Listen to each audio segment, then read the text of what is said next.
तो मैग्नेट हमने कल देख लिया और अभी हम क्या करेंगे, ये एक होमवर्क आपको दिया गया था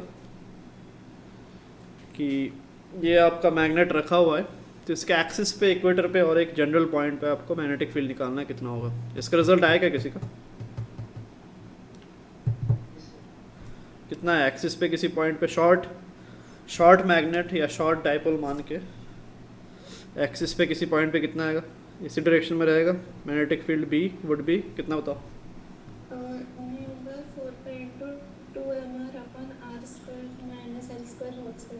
हाँ वो तो जनरल फॉर्म आ गया, और शॉर्ट अगर मानोगे तो आर क्यूब आएगा, ठीक है। सिमिलरली इस साइड भी अगर कोई है तो बी आपका mu naught by 4 pi 2m upon r cube. और अगर हम इक्वेटर पे देखें तो क्या होगा, तो एक्सिस पे हर पॉइंट पे मैग्नेटिक फील्ड जो है, magnetic field line that would be in the direction of magnetic movement. Equator पे कोई पॉइंट है तो वहाँ पे क्या होगा, उल्टा होगा एग्जैक्ट, ठीक है। Exactly similar to what we have done in case of electric dipole. यहाँ पे आपका कितना होगा, बी आपका होगा mu naught by 4 pi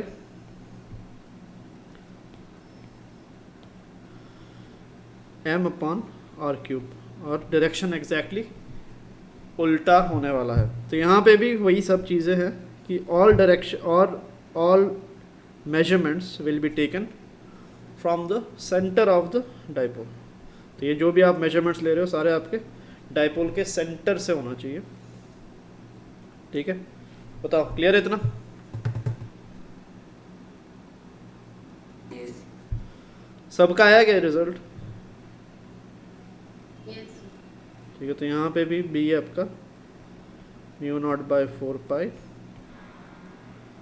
m by r cube. तो इसका प्रूफ जो है exactly same to that what we have done in electric dipole. तो वहाँ पे जाके आप देख सकते हो एग्जैक्ट सेम रहेगा, कुछ भी डिफरेंस नहीं है, ठीक है। और जनरल पॉइंट पे भी हमने निकाला हुआ था, ठीक है। तो ये आपका क्या है, ये आप डायग्राम बना के रख लो।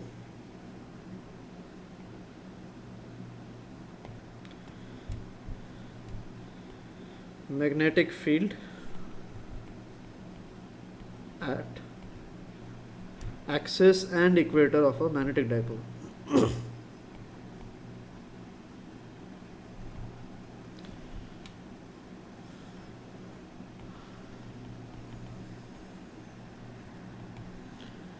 तो आप लोगों को सिलेबस मिला ना ग्रुप में? yes. yes.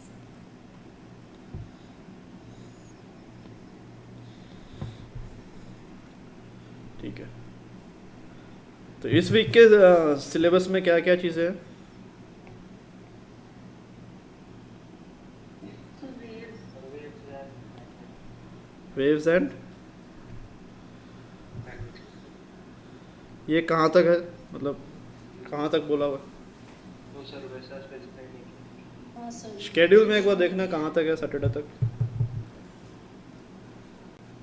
टॉर्क और पोटेंशियल एनर्जी नहीं। टॉर्क और बस ऑलमोस्ट हो ही गया। बाकी इससे ऊपर वाले चीज़ें हमने कर लिया ना, देखना एक बार। सर ये फर्स्ट ही स्लाइड है ना आज की? हाँ, बाकी इसके ऊपर क्या क्या चीज़ें टॉपिक्स एक बार रीड आउट करो।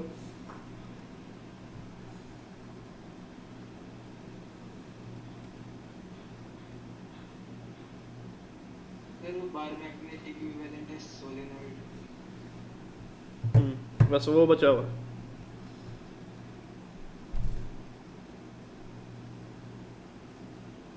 और कुछ? Uniform non uniform magnet. Uniform ऐसा नॉन तो uniform magnetic field.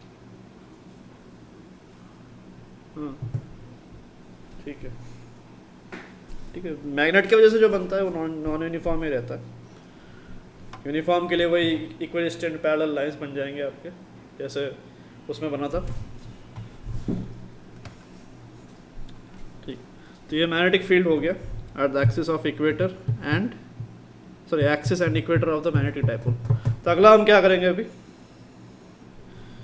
At a general point magnetic field at a general point due to a dipole.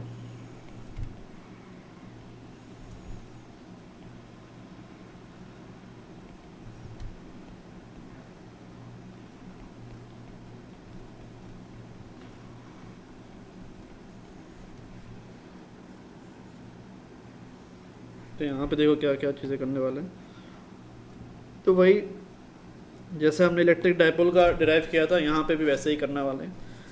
तो इन दोनों चीज़ों का हमें हेल्प लेना पड़ेगा। एक एक्सिस और इक्वेटर का जो रिजल्ट है दोनों हमारे काम आएंगे अभी।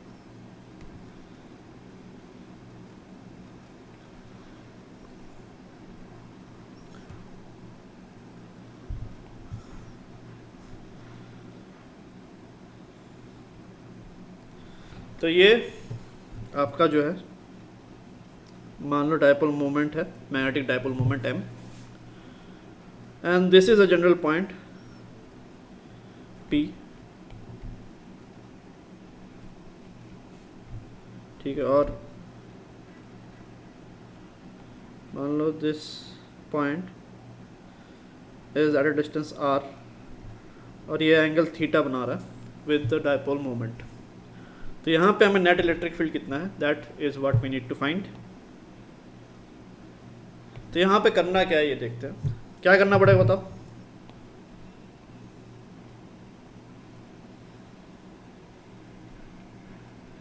डाइपोल मोमेंट के कंपोनेंट्स लेने पड़ेंगे।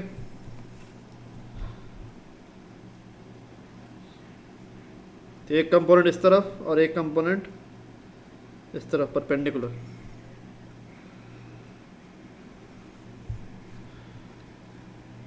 क्लियर है ये कौन सा कितना होगा।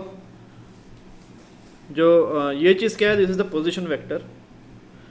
पोजीशन वेक्टर के अलॉन्ग जो है उसको क्या बोलेंगे, कौन सा कंपोनेंट है ये, m cos थीटा। और जो पोजीशन वेक्टर के परपेंडिकुलर है वो this is m sin theta. Clear है ये चीज़। Yes, sir.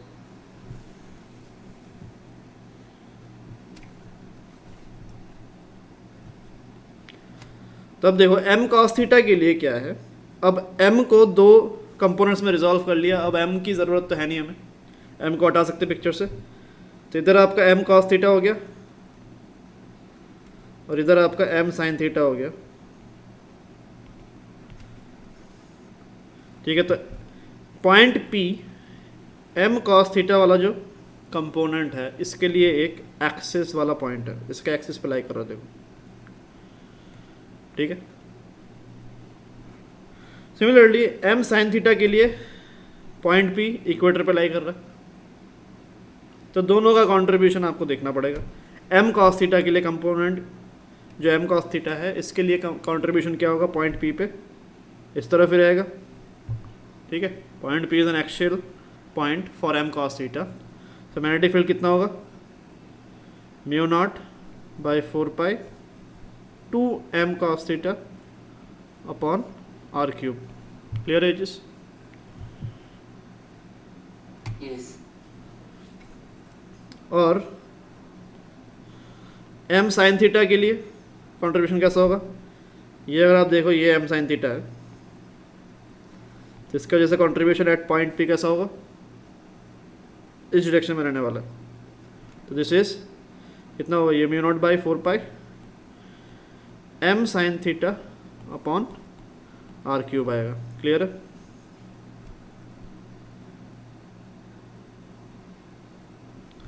तो दिस विल बी क्या, mu naught by 4 pi m sin theta upon r cube.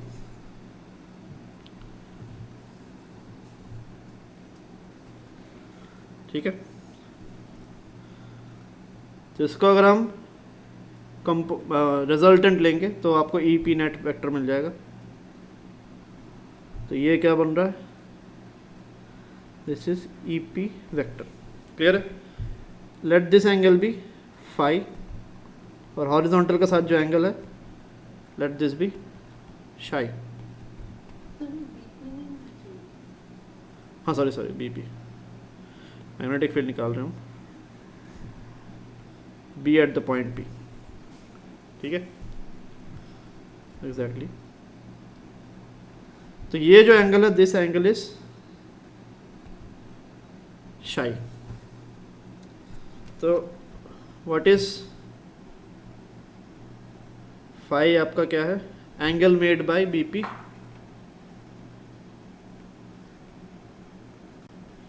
Made by magnetic field at B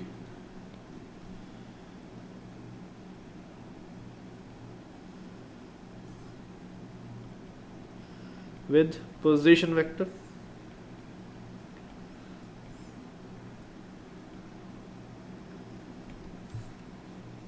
ठीक है, और शाई क्या है, angle made by BP with horizontal.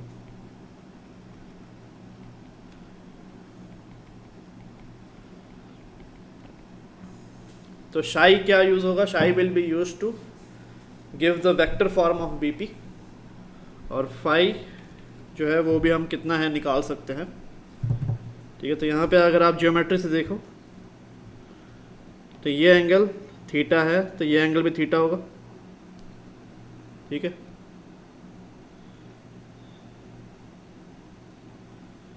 तो ये एंगल थीटा है तो ये भी थीटा होगा बाय ज्योमेट्री।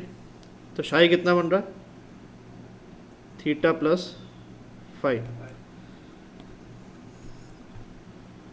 तो यहाँ पे आप ये चीज़ भी लिख सकते हो, psi will be theta plus phi.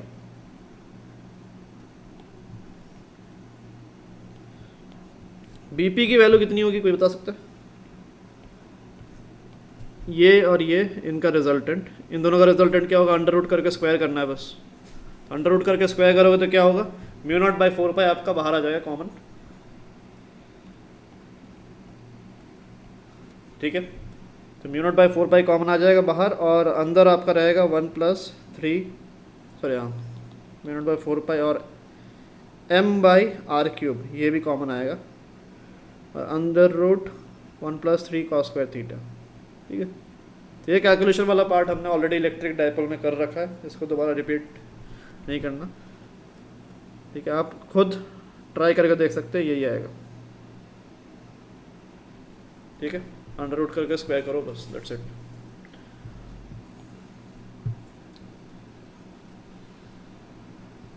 ठीक है, और फाई की वैल्यू कितनी है कोई बताओ?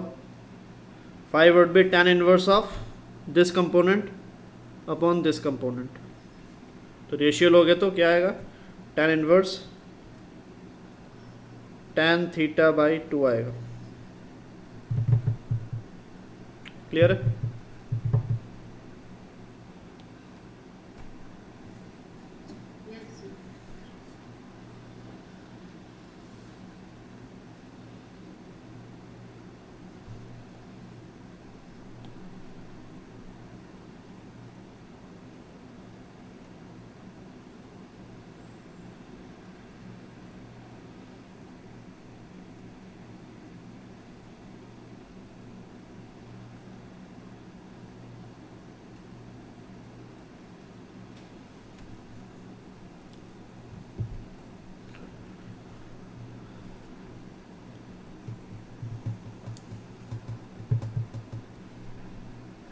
हो गया इतना? तो अभी देखो वेक्टर फॉर्म में हम क्या लिखेंगे, बीपी वेक्टर इज, ये वेक्टर फॉर्म में क्या लिखोगे, बीपी, तो ये जो बीपी है इसका ये कंपोनेंट कितना होगा, बीपी कॉस शाई, और ये बीपी साइन शाई। तो वेक्टर फॉर्म के लिए आपका आ जाएगा आई कैप प्लस बीपी साइन शाई जे कैप। क्लियर है ये चीज़। तो शायद आपका जो है हॉरिजॉन्टल के साथ एंगल बस आपका वेक्टर फॉर्म लिखने में काम आएगा, दैट्स इट। और बीपी की वैल्यू तो आपको पता ही है, मैग्नीट्यूड में इतना होता है, ठीक है। तो ये जो भी आएगा इसको सीधा आपको इसमें और इसमें पुट करना, ठीक है। और इधर से जो शाई की वैल्यू आएगी वो इसमें पुट करना।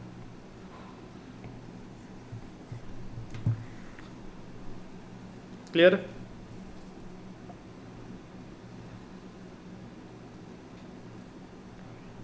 जी सर।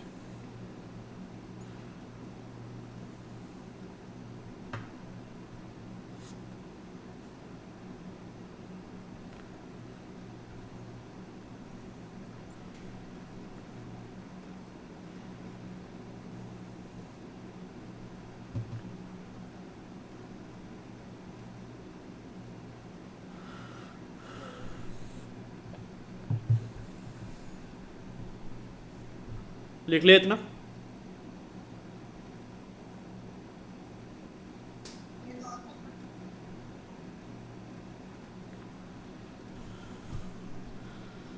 ठीक है, तो अभी हम क्या देखेंगे अगला। तो ये तो आपका था कि कितना मैग्नेटिक फील्ड डाइपोल आपका बनाता है, ठीक है। मैग्नेटिक डाइपोल का खुद का मैग्नेटिक फील्ड कितना बनता है एक्सिस पे, इक्वेटर पे और किसी जनरल पॉइंट पे, वो चीज़ हमने देख लिया।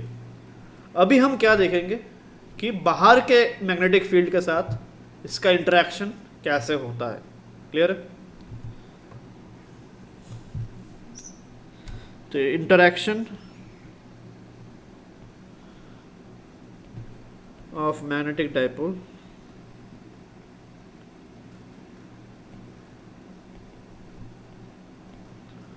With external magnetic field. तो जो चीज़ें हमने डाइपोल में देखा था इलेक्ट्रिक वाले, वही सेम चीज़ें यहाँ पे रहने वाली है। और यहाँ पे भी कौन सा देखेंगे? यूनिफॉर्म वाला।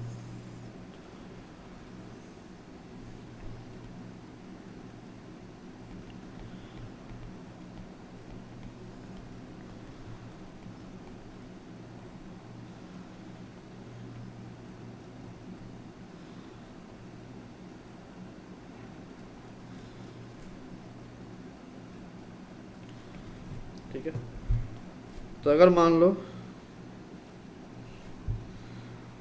आपका मैग्नेटिक फील्ड है ऐसा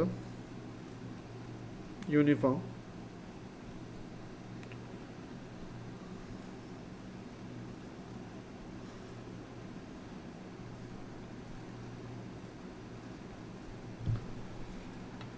ठीक है। तो इस पे आपने एक डाइपोल को रख दिया, मैग्नेटिक डाइपोल, या मैग्नेट ही रख दिया आप बोल सकते हो।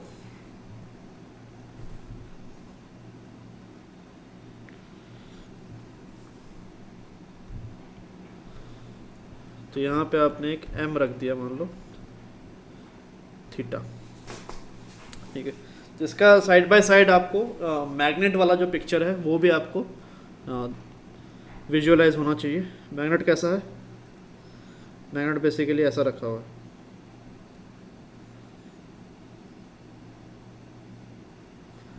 ठीक है। साउथ पोल किधर है? इस साइड साउथ है और इस साइड आपका नॉर्थ है। क्लियर है ये चीज़?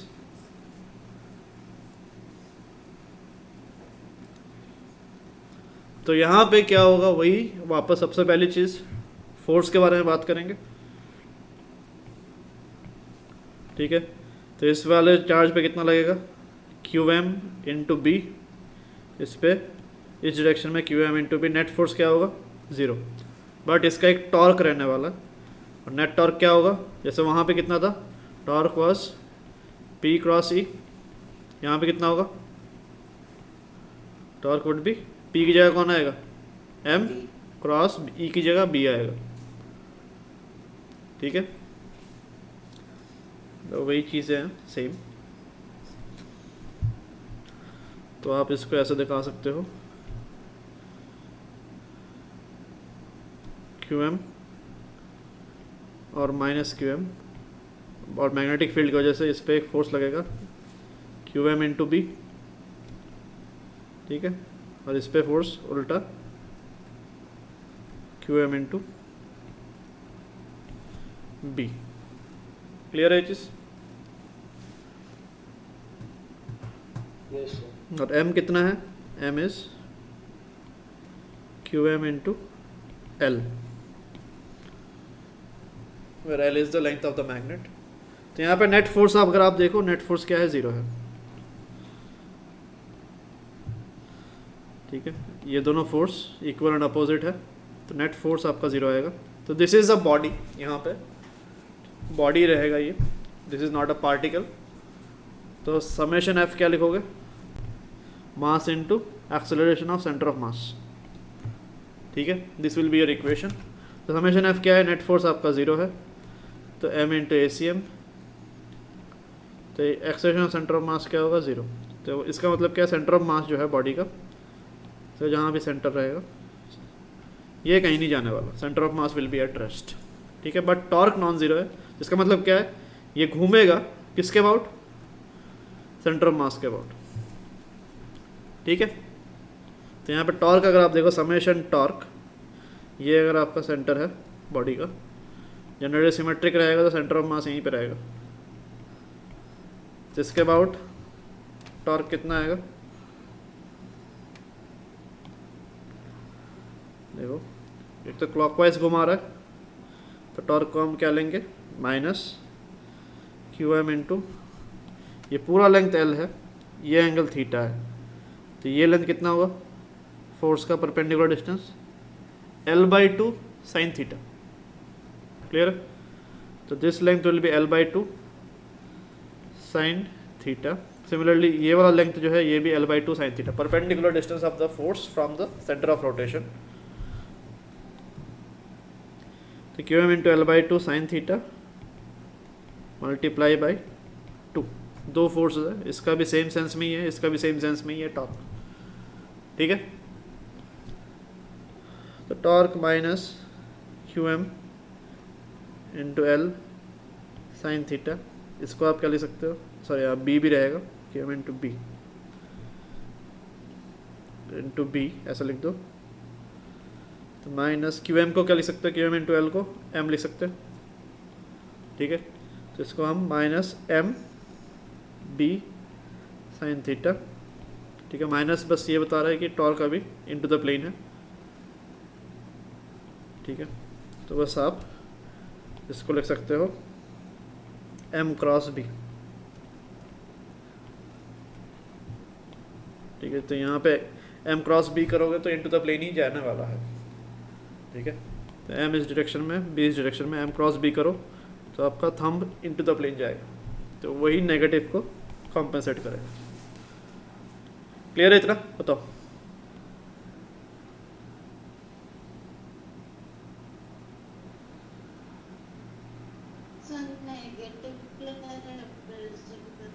नेगेटिव बस ये बता रहा है कि आपका टॉर्क जो है वो इनटू द प्लेन है, मतलब कि ये क्लॉकवाइज घूम रहा है। ठीक है, रोटेशन में हम क्लॉकवाइज वगैरह सब कुछ नेगेटिव से दिखाते हैं, एंटी क्लॉक आपका हमेशा पॉजिटिव होता है। ठीक है, तो सेंस ऑफ रोटेशन जो है,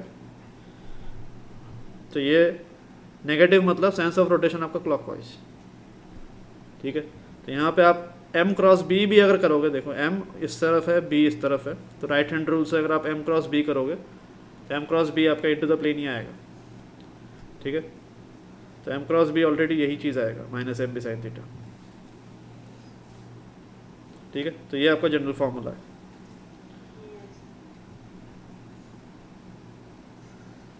तो देयरफॉर पार्टिकल का मोशन कैसा होगा? Motion will be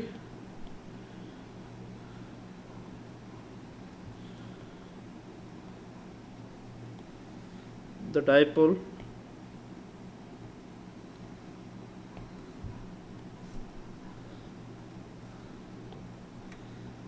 the magnetic dipole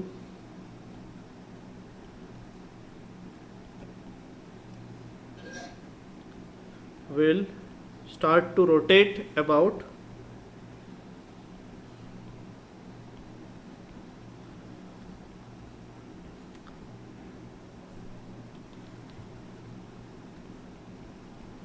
centre of मास। तो वो सेंटर ऑफ मास जो है उसके अबाउट वो रोटेट करता रहेगा। ठीक है, क्योंकि सेंटर ऑफ मास कहीं जा नहीं रहा, तो इसका मतलब वही आपका सेंटर ऑफ रोटेशन है। क्लियर है? This is how the motion will be.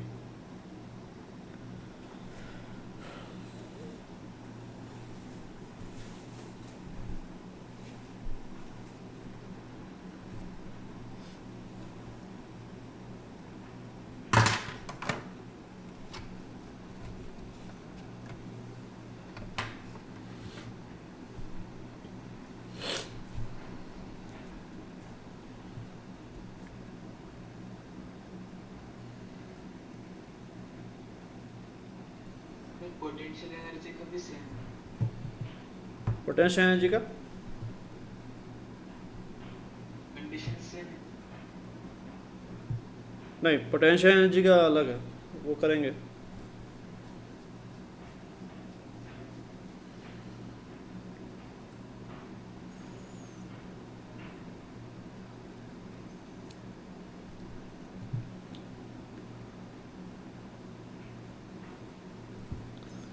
ठीक है, तो टॉर्क के लिए आपको जो फॉर्म याद रखना है तो ये वाला होगा। ठीक है, वेक्टर वाला फॉर्म आपको ज़्यादा यूज़ आपको नहीं करना है, आपको यही वाला जो फॉर्म है minus m B sine theta, that is what you are going to use more. ठीक है, तो अभी इसका सिग्निफिकेंस देखते हैं क्या है। इक्विलिब्रियम, स्टेबल अनस्टेबल, वो सब भी अभी देखेंगे। इतना लिख लिया क्या?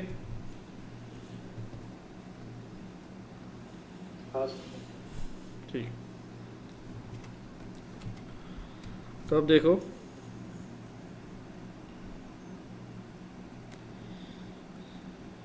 इक्विलिब्रियम ऑफ अ डाइपोल की अगर हम बात करें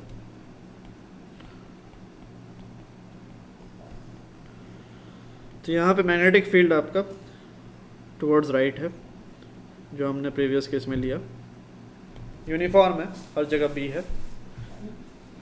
तो यहाँ पे डाइपोल जब आपका इस ओरिएंटेशन में था, ठीक है, एम जब ऐसा रहेगा तो थीटा क्या होगा? थीटा आपका इस पोजीशन में थीटा क्या होगा? 0 डिग्री। एम और बी एक ही डायरेक्शन में,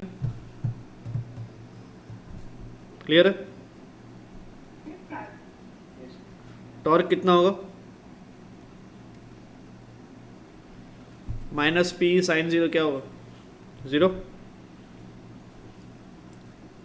इतना समझ में आ रहा है? जब आपका मैग्नेटिक मोमेंट इस ओरिएंटेशन में रहेगा तो थीटा कितना हो गया? अभी देखो बी और एम में कितना एंगल है? 90 डिग्री। तो यहाँ पे थीटा आपका 90 डिग्री हो गया। और टॉर्क क्या होगा अभी? Sine 91 minus p.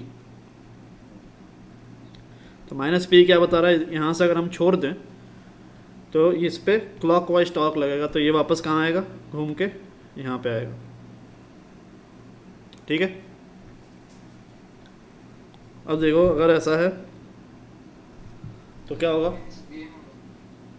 क्या होगा?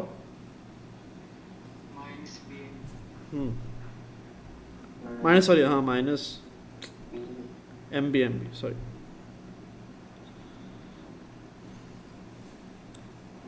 ठीक है, तो इस ओरिएंटेशन में क्या होगा? दिस ओरिएंटेशन थीटा आपका होगा 180 डिग्री। तो टॉर्क कितना होगा यहाँ पे भी? Minus p sine 180 would be 0। ठीक है, इस ओरिएंटेशन में वापस जब करोगे तो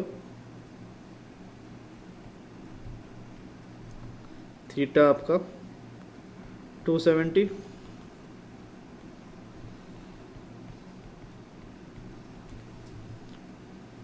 ठीक है, और टॉर्क कितना होगा अभी?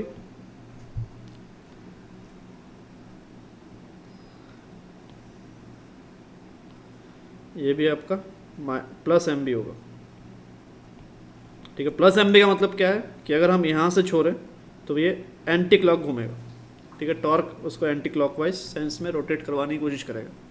समझ में आ रहा है? तो अभी देखो फोर्स तो हर जगह ही 0 था, फोर्स वाज ऑलवेज 0। तो ये भी आपका इंपॉर्टेंट पॉइंट है, force acting is always 0।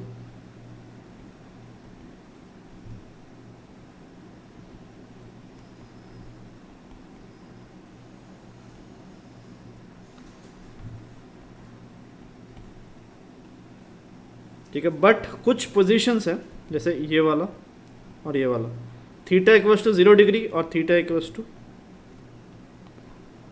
0 degree और 180 डिग्री। इन दोनों पोजीशंस पे क्या हो रहा है आपका, इन दोनों पोजीशंस पे आपका इक्विलिब्रियम बन रहा है। क्यों इक्विलिब्रियम बन रहा है? बिकॉज फोर्स तो हर जगह जीरो है, in every position force will be zero, but अगर टॉर्क भी जीरो बन रहा है तो इसका मतलब क्या है, the object will be in a state of equilibrium. ठीक है, कंप्लीट इक्विलिब्रियम। तो यहाँ पे क्या हो रहा है, जब पार्टिकल आपका इस ओरिएंटेशन में थीटा इक्वल टू 0 डिग्री, तब भी आपका इक्विलिब्रियम बन रहा है और इस पे भी आपका इक्विलिब्रियम बन रहा है। बट क्वेश्चन ये है कि क्या दोनों इक्विलिब्रियम हमारे सेम है?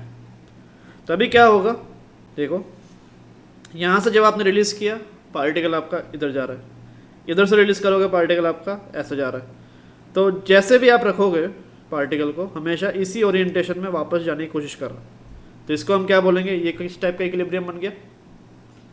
सच equilibrium position is known as what? Stable equilibrium position. ठीक है, स्टेबल इक्विलिब्रियम पोजीशन से किसी भी ऑब्जेक्ट को अगर आप मूव कराओ, कहीं भी मूव कराओ, तो वापस उसी में आएगा वो। ठीक है, तो थीटा इक्वल टू 0 आपका स्टेबल है, और यहाँ पे क्या है, this is an unstable equilibrium. मतलब यहाँ पे जब वो रहेगा तो इक्विलिब्रियम में तो ज़रूर रहेगा, बट हल्का सा भी अगर मैं इसको डिस्प्लेस कर दूँ, ऐसा कर दूँ, तो ये घूम के वापस पूरा ऐसा बन जाएगा।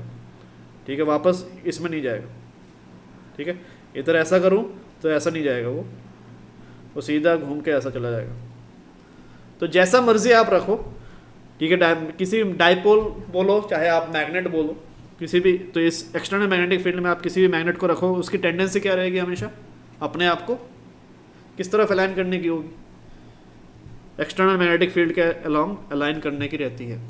ठीक है, वही चीज़, वही प्रॉपर्टी हम कहाँ यूज़ करते हैं? कंपस में यूज़ करते हैं। कंपस में, जो आपका कंपस पता है ना सबको, मैग्नेटिक कंपस। तो मैग्नेटिक कंपस में बेसिकली एक मैग्नेट होता है जो फ्रीली पिवोटेड रहता है, मतलब कि वो कहीं भी किसी भी डायरेक्शन में अपने आप को अलाइन कर सकता है। ये जैसे अभी है, तो ये किसी भी डायरेक्शन में अपने आप को अलाइन कर सकता है। ठीक है, तो this is a freely pivoted, मतलब एक पॉइंट पे आपने बस पिवोट किया है इसको। ठीक है, तो दिस इज, तो मैग्नेट भी, मैग्नेटिक कंपास में जो मैग्नेट रहता है वो भी ऐसा ही रहता है। तो डिफरेंट लोकेशंस में जब आप जाते हो, अर्थ का मैग्नेटिक फील्ड अलग अलग डायरेक्शन में पॉइंट कर रहा होता है, तो मैग्नेटिक कंपास का जो नीडल है उसका नॉर्थ हमेशा किस तरफ पॉइंट करता है? जिस डायरेक्शन में मैग्नेटिक फील्ड हो अर्थ का, ठीक है, उस लोकेशन पे, तो वो हमेशा उसी तरफ अलाइन करता है अपने आप को। तो कोई भी मैग्नेट आप रखो एक्सटर्नल मैग्नेटिक फील्ड में, वो हमेशा किस तरफ रहेगा? अपने आप को मैग्नेटिक फील्ड के अलोंग अलाइन करने की कोशिश करेगा, बिकॉज जब अलाइन हो जाता है तो it achieves its stable equilibrium position. Clear? तो एक तो ये पॉइंट इंपॉर्टेंट है, दूसरा at theta equals to 0 degree and theta equals to 180 degree we have complete equilibrium.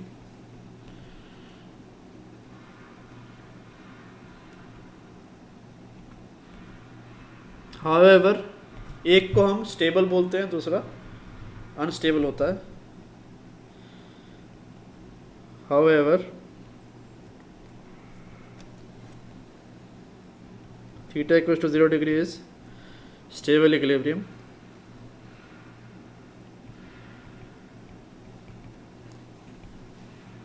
And theta equals to 180 is unstable.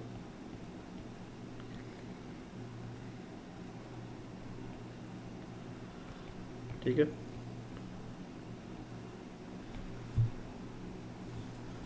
तो अगला पॉइंट ये भी आपका इंपॉर्टेंट है। No matter how you align the magnet, how you keep the magnet in the external field, it will always align itself along the external magnetic field as it is its stable equilibrium position. तो ये चीज़ भी आपका बहुत important है। No matter how you keep the magnet,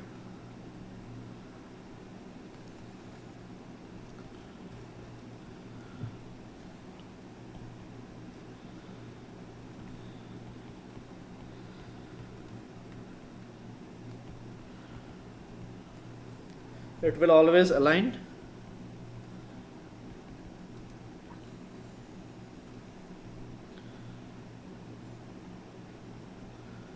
along external magnetic field।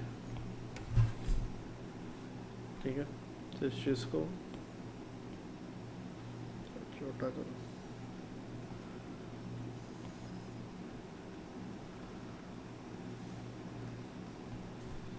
ठीक है, due to its stable equilibrium.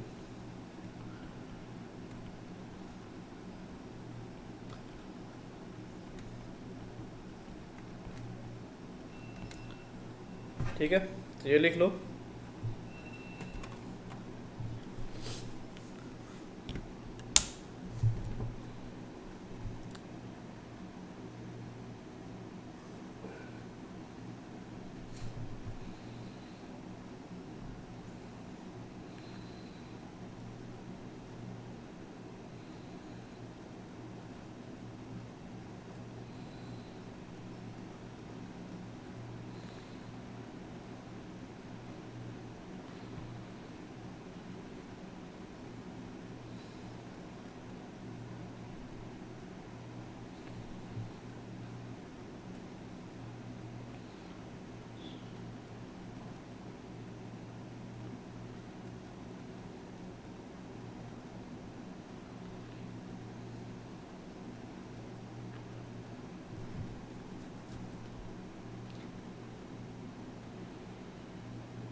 बताओ, हो गया?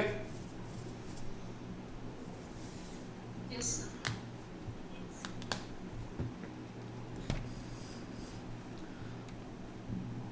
ठीक है, तो अभी जैसे ही हम स्टेबल इक्विलिब्रियम पोजीशन की बात करते हैं, अगला पॉइंट क्या आता है? स्टेबल इक्विलिब्रियम पोजीशन के अबाउट हमेशा क्या होता है? Simple harmonic motion. Stable equilibrium position की प्रॉपर्टी होती है सिंपल हार्मोनिक मोशन। तो जहाँ भी स्टेबल इक्विलिब्रियम पोजीशन, वहाँ पे उसके अबाउट हमेशा एक सिंपल हार्मोनिक मोशन होना पॉसिबल है। तो ये अगर आपका मान लो मैग्नेट है, इसको अगर आप हल्का सा भी रोटेट करते हो तो क्या होगा?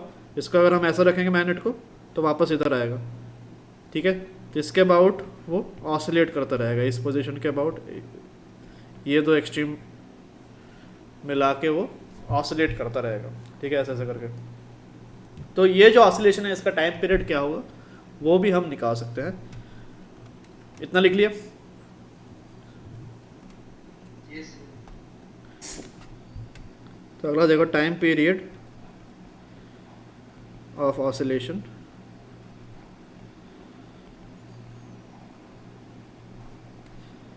Of a magnetic dipole.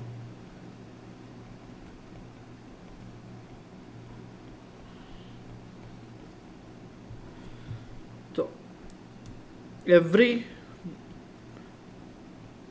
magnet oscillates when disturbed from its stable equilibrium position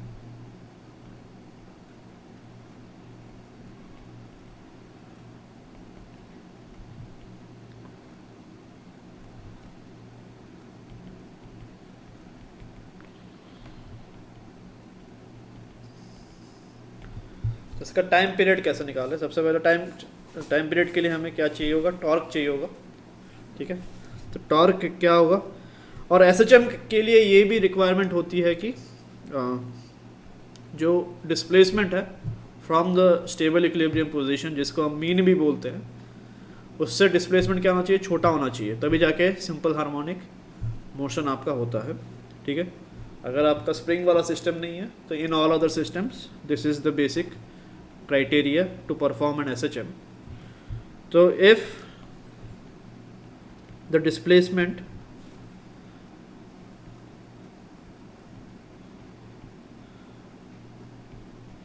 from stable position is small,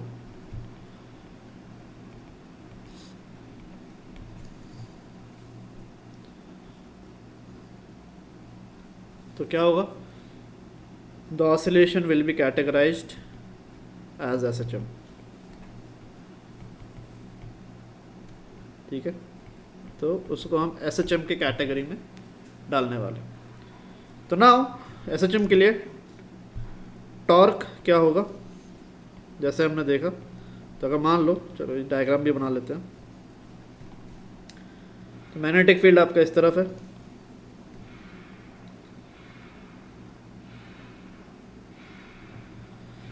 और ये आपका बी हो गया, और जो आपका मैग्नेटिक डाइपोल है उसको आप हल्का सा छोटा सा एक डिस्प्लेसमेंट दे रहे हो, थीटा। ठीक है, थीटा यहाँ पे स्मॉल है, थीटा इज स्मॉल, और फिर आपने रिलीज कर दिया। तो टॉर्क कितना लगेगा अभी इस पोजीशन पे? टॉर्क आपका माइनस पीई साइन थीटा होता है। ठीक है, क्लियर है इतना? Yes. तो अभी देखो यहाँ पे थीटा अगर स्मॉल है, साइन थीटा को क्या लिख सकते हैं? थीटा के बराबर लिख सकते हैं। तो if theta is small, sir हाँ टी की जगह सॉरी एम हर जगह एम ही यूज की, पी तो नहीं लिख दिया, sorry, minus m B sine theta. तो इफ थीटा इज स्मॉल तो क्या होगा?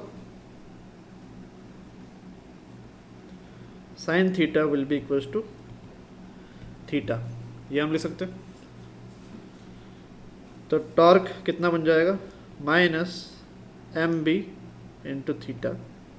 टॉर्क को हम आई इंटू अल्फा भी लिख सकते हैं कॉज इफेक्ट रिलेशन के हिसाब से। तो this would give us alpha angular acceleration is minus m B by आई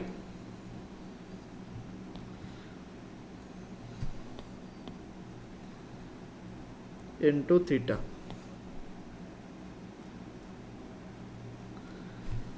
ठीक है, तो एंगुलर एसएचएम से हमें क्या पता है?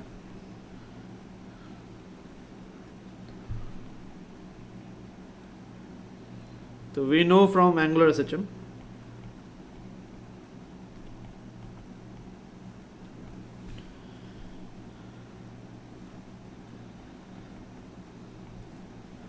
तो इससे हमें क्या पता है कि अल्फा क्या होता है? माइनस ओमेगा स्क्वायर थीटा, इस फॉर्मेट में रहता है। ठीक है, तो दोनों इक्वेशन, इसको आप इक्वेशन 1 मान लो, इसको आप इक्वेशन 2 मान लो। अब दोनों को कंपेयर करेंगे हम। ठीक है, तो यहाँ पे इसको थोड़ा छोटा करते हैं।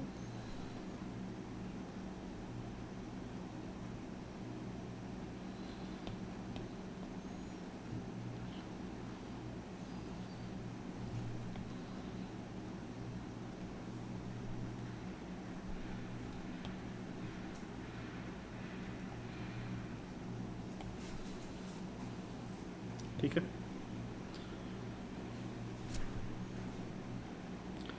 इसको भी इधर ही ले जाओ।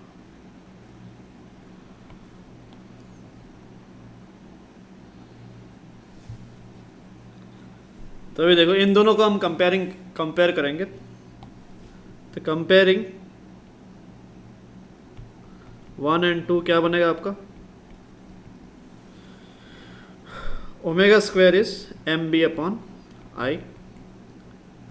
तो this would give us omega is under root M B upon I. I क्या है? Moment of inertia about the centre of mass. यहाँ पे आई भी आप लिख लो क्या है? I is moment of inertia about centre of mass, उसी के अबाउट रोटेट हो रहा है।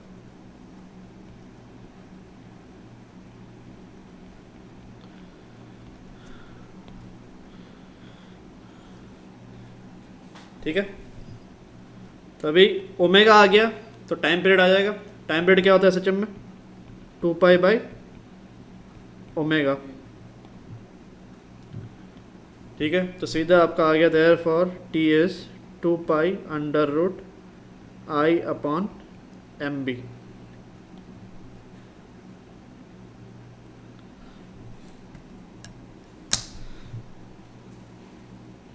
ठीक है,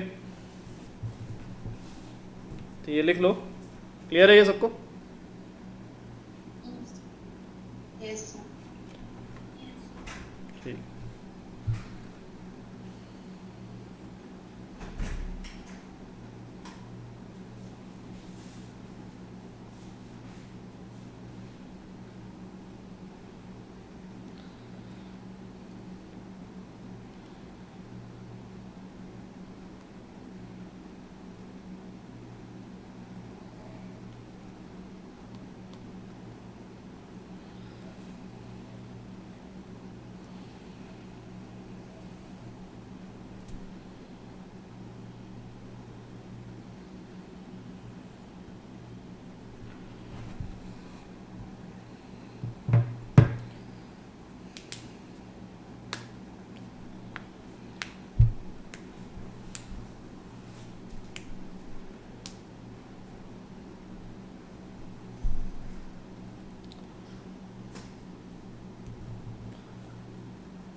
हो गया।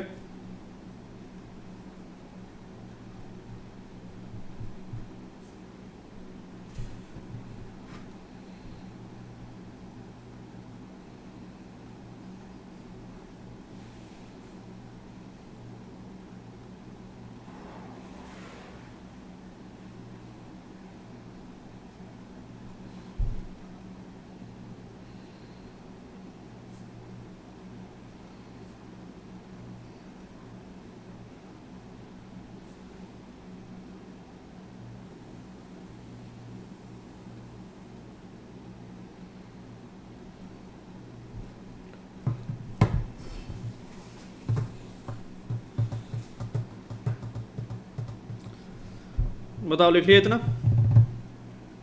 Yes. ठीक है, तो अगला देखते हैं, bar magnet as a solenoid. ठीक है, ये जो मैग्नेट की हम बात कर रहे हैं इसको कभी कभी बार मैग्नेट भी बोला जाता है। ठीक है, तो सोलेनॉइड, ये चीज़ आपने छोटे क्लास में किया है कि 10th में किया है, सोलेनॉइड इलेक्ट्रोमैग्नेट? Yes, sir. ठीक है, तो वही चीज़ है। एक सोलेनॉइड अगर होता है, सोलेनॉइड क्या होता है? एक स्प्रिंग जैसा होता है, a conductor which has been coiled, या फिर which has been turn into a spring. उसमें अगर आप करंट भेज देते हो तो ये आपका क्या बन जाता है? This is a solenoid. ठीक है, तो इस कंडक्टर में जो आपके मैग्नेटिक फील्ड लाइंस बनते हैं इस कंडक्टर के वजह से, तो those are exactly similar to that of a bar magnet. तो इसलिए एक बार मैग्नेट को आप एक सोलेनॉइड की तरह भी ट्रीट कर सकते हो। ठीक है, analogy between a solenoid and a bar magnet.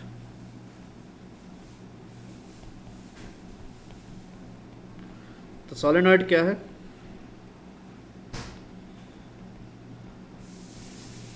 A conductor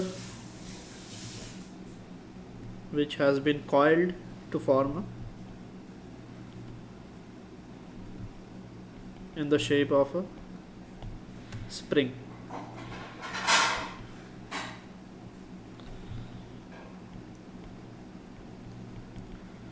ठीक है, तो this is what a solenoid is. तो इसमें अगर आप करंट भेजो, ठीक है, तो ये अगर मान लो आपका सोलेनॉइड है, बहुत ही क्लोजली इसको पैक किया जाता है। तो इसमें अगर आपका करंट जा रहा है I, if I current enters through it, तो ये अपने खुद का एक मैग्नेटिक फील्ड बनाता है।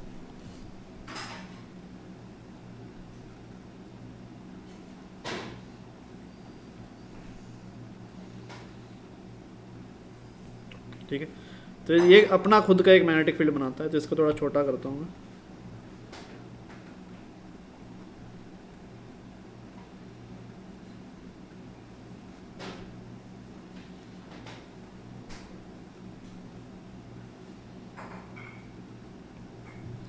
तो इसका मैग्नेटिक फील्ड कैसा बनता है, देखो ब्लू से दिखाते हैं इसको।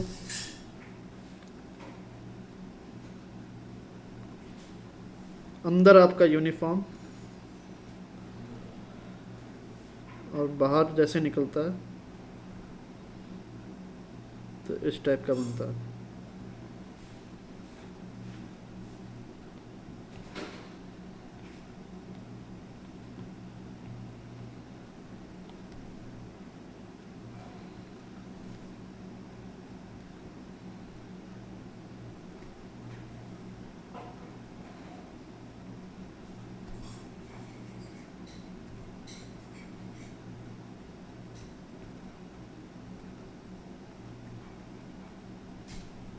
ठीक है, तो इस टाइप का बनता है। तो it is similar to what? It is similar to a magnet. ठीक है, अगर आपके पास एक मैग्नेट है, इधर साइड आपका नॉर्थ, इधर साइड आपका साउथ अगर है, तो इसमें से भी मैग्नेटिक फील्ड लाइंस आपके ऐसे ही निकलते हैं, सेम।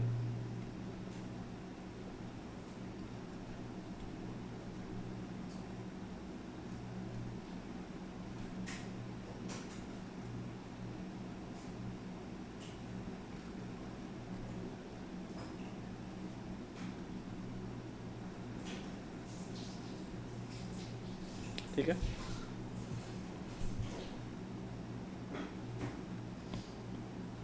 तो ये आपकी सिमिलैरिटी है।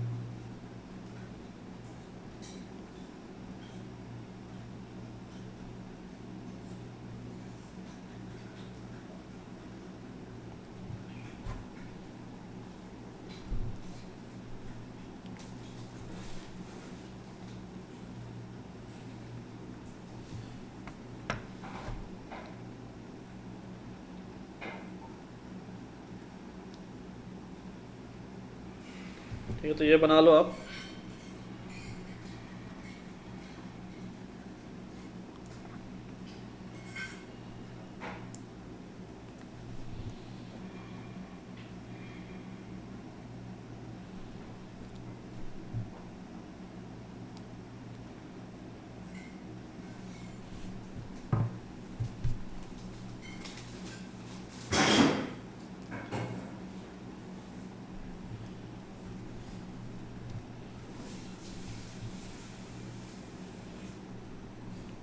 हो गया क्या इतना?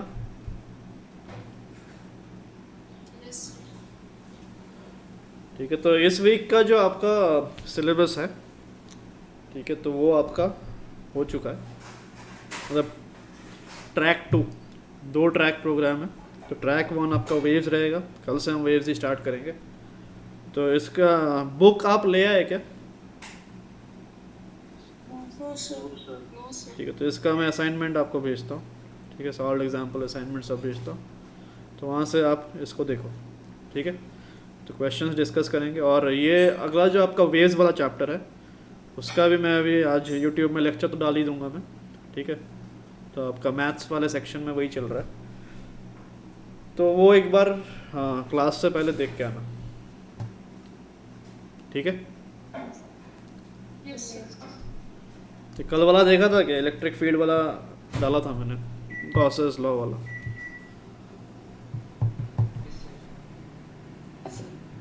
ठीक है, चलो ठीक है, thank you everyone, bye sir. Bye thank you bye. Sir Thank you, sir.